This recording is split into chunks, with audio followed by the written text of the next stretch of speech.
السلام علیکم دوستو، میرا نام ہے محسن اور آپ دیکھ رہے ہیں محسن ٹی وی۔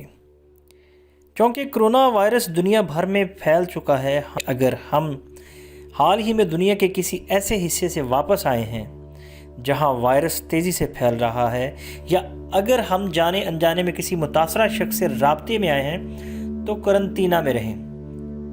جدید دور کے اس وبائی مرض کے دوران خود کو دوسروں سے الگ کرنے کی اہمیت کو سمجھنے کے لیے ہمیں لفظ قرنطینہ کی تاریخ پر نظر ڈالنی ہوگی، جس کے نشانات قرون وسطیٰ سے یورپ تک جاتے ہیں۔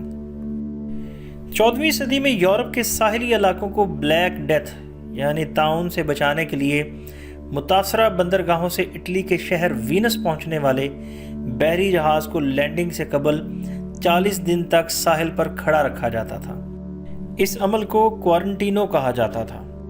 مصنف اینٹ ملاسویچ کا کہنا تھا کہ سن 1374 میں وینس میں ایک اعلامیہ جاری کیا گیا، جس میں کہا گیا کہ جب تک خصوصی طبی کونسل شہر میں داخل ہونے کی اجازت نہیں دیتی، تب تک تمام جہازوں اور مسافروں کو جزیرے سان لازارو میں رکھنا پڑے گا۔ اس کے نتیجے میں کچھ ممالک کے جہازوں اور مسافروں کے ساتھ امتیازی سلوک برتا گیا۔ یہ یورپ میں قرنطینہ کے ضوابط کا آغاز تھا۔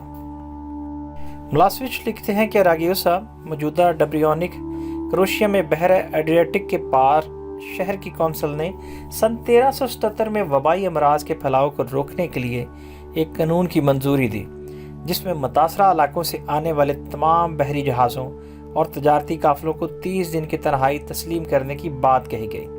یعنی طاعون سے متاثرہ علاقوں سے آنے والے افراد کو قرون وسطیٰ کی دیواروں والے شہر میں داخلے سے پہلے جراثیم کشی کے لیے قریبی جزیرے پر 1 مہینہ گزارنا ہوتا تھا۔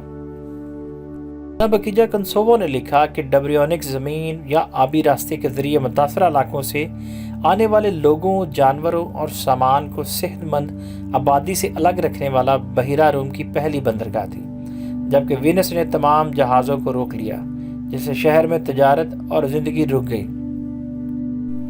ریگوسن جمہوریہ نے 3 دن کے قرنطینہ پر عمل نہ کرنے والوں کے لیے بہت سخت سزائیں اور جرمانے عائد کیے۔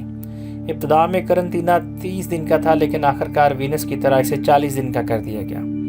کسی کو نہیں معلوم کہ تنہائی کی مدت کو 30 سے 40 دن کیوں کیا گیا۔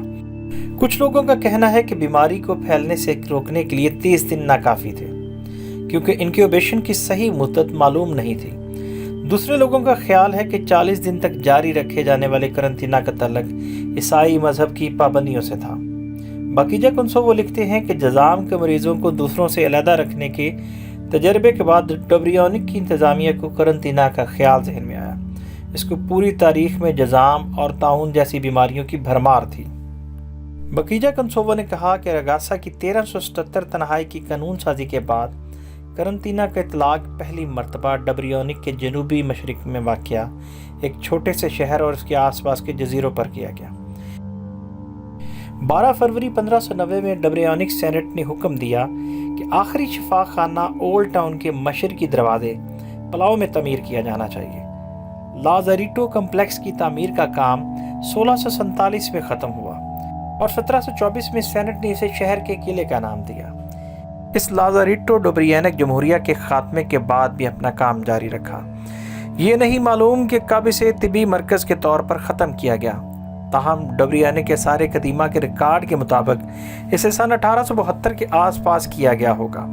یہ متاثر کن پتھروں کی عمارت نہ صرف ایک منفرد فنی تعمیراتی کمپلیکس کی نمائندگی کرتی ہے، بلکہ ایک ایسا ادارہ بھی ہے جو پرانے ڈبریونک کے بھرپور طبعی ورثے کی بہترین تصویر پیش کرتی ہے۔